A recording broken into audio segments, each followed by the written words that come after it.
ये है वो जगह जहां अब्बास ने अपने आप को नहर अलकमित तक पहुंचाया। तुम अब्बास के बहुत करीबी दोस्त थे ना? मैंने और अब्बास ने अपनी जवानी एक साथ गुजारी। सिफैन में हम दोनों साथ साथ लड़े, एक ही खेमे में सोते थे और आधी आधी रात तक गुफ्तगू किया करते थे। अब्बास की आरजू थी कि इतना ताकतवर हो जाए कि जुल्फिकार अली का वारिस बन सके। वो मौला अली की तन्हाई को पूरे वजूद के साथ महसूस करता था। वो उस मकाम पर पहुंचना चाहता था कि जब मौला अली के बराबर में खड़ा हो जाए तो मौला अली कहें, अब मुझे लश्कर की जरूरत नहीं, अब्बास मेरे लिए लश्कर के बराबर है। उन दिनों हम दोनों बच्चे थे, किसी गिनती में ना थे। अब्बास इस बात पर बहुत नाराज था, बिल आखिर बर्दाश्त न कर सका। एक दिन मेरे बाबा मालिक के सामने खड़ा हो गया और तन कर कहने लगा कि मालिक, आपको आज मुझे अपने साथ मैदान में ले जाना होगा। बाबा मुस्कुराए।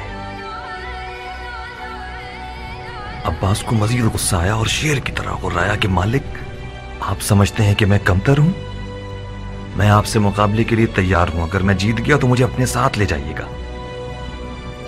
मेरे बाबा फिर मुस्कुराए। अब्बास चिल्लाया कि मालिक, मैं मजाक नहीं कर रहा कि आप मुस्कुराए जा रहे हैं। मेरे बाबा ने अपनी हंसी रोकी और जवाब दिया, अब्बास मेरी जान, मैं जानता हूं कि तुम बहुत अच्छा लड़ते हो, मगर तुम कमर बनी हाशिम हो। तुम्हें सिर्फ फैन की स्याह रातों पर चमकना होगा ताकि वो चांदनी रातें बन जाएं।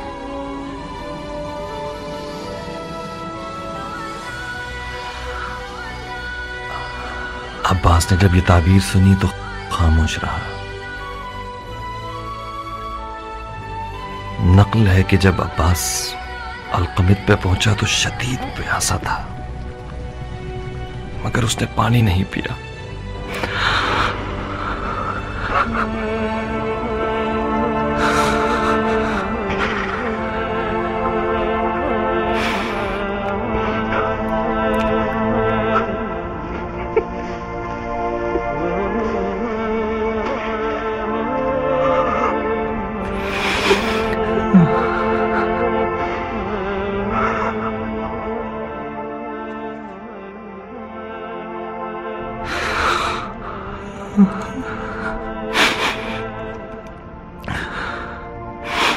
एक रात अब्बास पसीने में नहाया हुआ नींद से घबरा के उठा। बार बार अपने हाथों को और मुझे देखता था। मैंने पूछा, कोई ख्वाब देख लिया? उसने कहा हाँ। मैंने पूछा, क्या ख्वाब देखा? टूटती हुई सांसों में मुझे जवाब दिया, इब्राहिम, मैंने ख्वाब में देखा कि मेरे हाथ नहीं है, मेरे हाथ खो गए थे। मैं अपने हाथों को ढूंढ रहा था कि अचानक मैंने गिद्ध के जैसा एक परिंदा देखा जिसकी चोंच में मेरे हाथ थे। वो मेरे हाथों को खाना चाहता था। मैंने उसे पत्थर से मारना चाहा, मगर मुझे ख्याल आया कि मेरे पास तो पत्थर उठाने के लिए हाथ नहीं।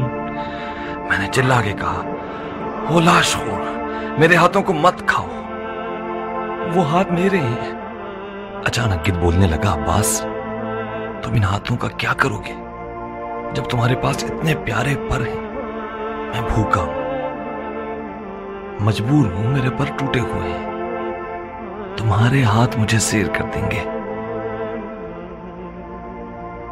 तुम अपने उन खूबसूरत परों के साथ परवास करो, जाओ आसमान पे उड़ो।